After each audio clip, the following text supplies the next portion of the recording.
good afternoon, everybody, and thank you. Prior to Roseanne giving us that nice little intro at the very beginning and putting us on that, how many of you had ever heard of Proterra or even knew that electric buses existed? Wow, okay, that's amazing because 3 years ago, if I had done this exact same thing, there would have been a handful of people that raised their hand because there was 6 of us in California working in a Regis temporary office space. But since you have heard of Proterra, let's do a little bit of a quick video overview so I don't have to talk that much. A major shift is underway across America. It's the complete transformation of transit. With smart, connected, clean, efficient vehicles, utilizing new technologies, fueled by clean energy, advanced design, and intelligent planning. Innovating in 4 advanced research, design, and manufacturing facilities around the U.S., Proterra is reimagining and reinventing transit, driven by a vision to provide clean, quiet transportation for all. Introducing the Proterra Catalyst, the first bus designed and built from the ground up as an electric vehicle. Drawing inspiration and ideas from energy, aerospace, and high tech, the Proterra Catalyst is the best performing bus on the road with 0 tailpipe emissions. Featuring a low-maintenance electric drivetrain, energy-dense batteries, and a lightweight, impact-resistant composite body, the Proterra Catalyst has delivered a stunning leap forward in energy efficiency. With the equivalent of 21 miles per gallon, the Catalyst achieves a 500% improvement over internal combustion engines and a nominal range of up to 350 miles. This is not incremental change. This is revolutionary change. The cost of electric vehicle technology is falling faster every year. Based on this trend alone, we envision that by 2030, almost every new bus deployed in America will be electric. Economics will make it the only sensible choice. Proterra is powering this transformation right now, with customers in over 20 states and more than 3.1 million zero-emission miles on our odometer, and thousands more miles added every day by transit agencies across the country. Proterra is driving the transportation revolution, changing the way people experience mobility in their communities, creating clean, quiet transit for all. This is our vision and our journey. Join us.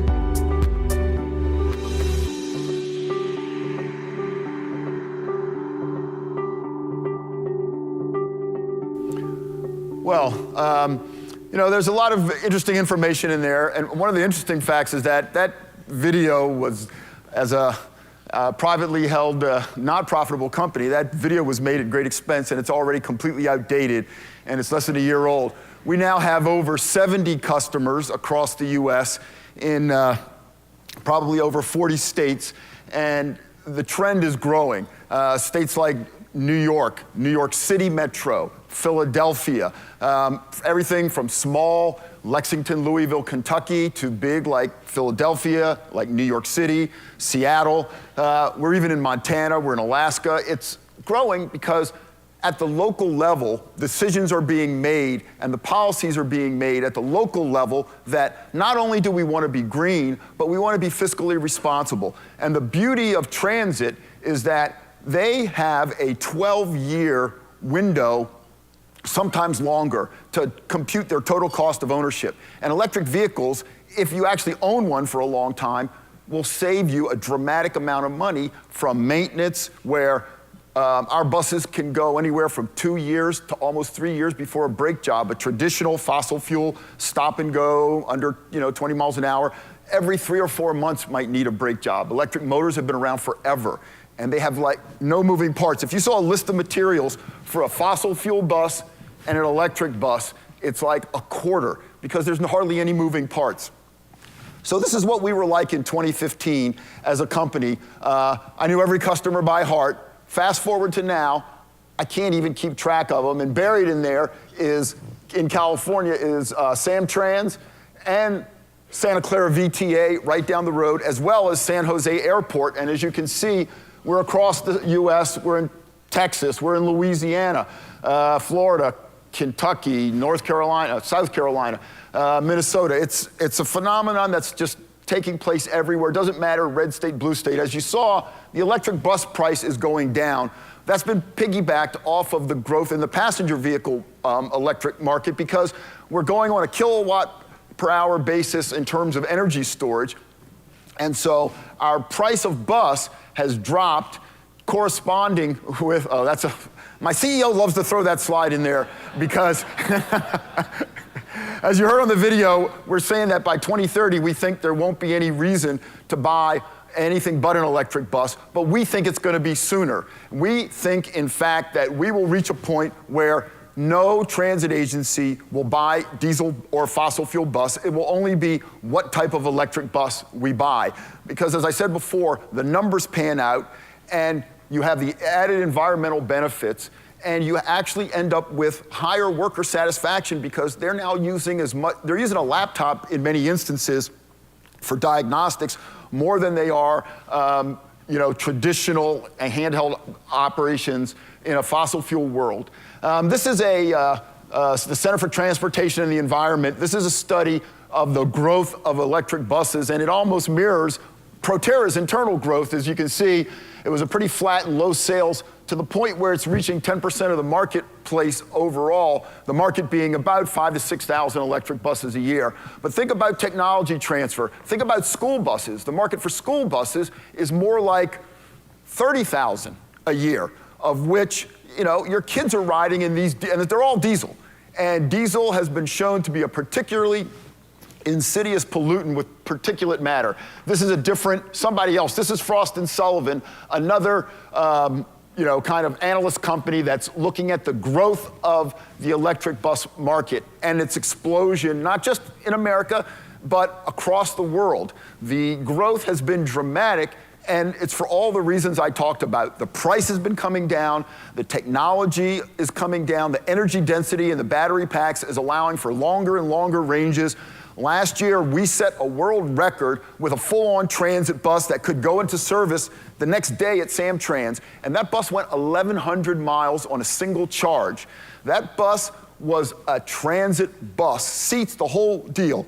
Now, full disclosure, we optimized the speed for the test, and it didn't have passengers on it, so it was the world's longest test, as well as setting a world record, because the bus went 17.9 miles per hour for the life of that test. So it started on Friday, and on Sunday I was still getting updates as to how many miles the bus had gone. But if you think about it, that's the world that buses operate in. Stop and go traffic, mostly urban, some highway stuff, and as it turns out, our buses actually do really, really well on the highways.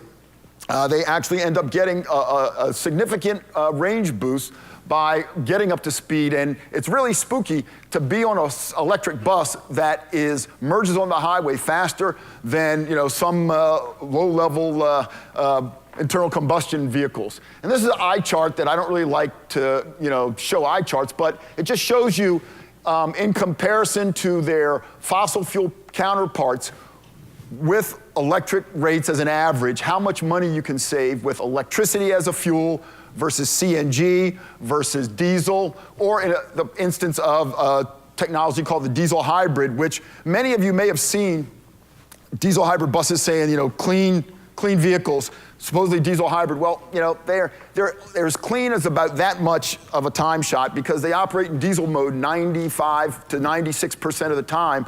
But when you're burning hundreds of thousands of gasoline, that extra mile per gallon on a per bus basis is actually real money for transit agencies. So it was a good interim step, much like CNG was a good interim step in some cases, but the future is electric.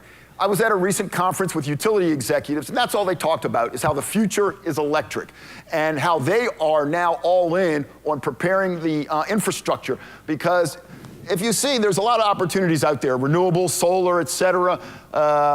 And the difference with the transit market is that it's a fleet-based market, so you're having decisions made at scale. One transit agency can decide to change their entire fleet versus individual homeowners across an area.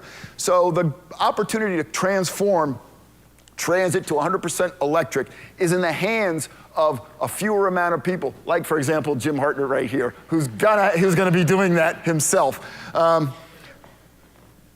And it's also a kind of phenomenon that if you look at what's happening at the federal level and at the home level, fortunately for us, we're in the right place at the right time, because a lot of transit agencies out there have been running buses for a long time, some maybe even past their life. So there's a huge opportunity to transition the next generation of transit into electricity versus buying fossil fuel vehicles. Oil prices have been depressed. We still have a better total cost of ownership, and if you've seen anything, you've seen gas prices go up and down. It's very cyclical, and they're back on the rise, quite frankly. Now, to intersperse my talking again, this is a little bit of the future, what we're doing in partnership at the University of Reno to, oh, I'm sorry. All right, you know what? That's gonna have to be it for another point in time, but it's a really cool autonomous thing, and I'm sorry, but I'm just gonna have to jump right through it. Gotta stay on base. But here's something that is available right now, and this is being deployed on buses that are out in your areas. It's called a mobilized system, collision avoidance. Just know that what the video was gonna show was buses equipped to be like autonomous vehicles, except they have drivers.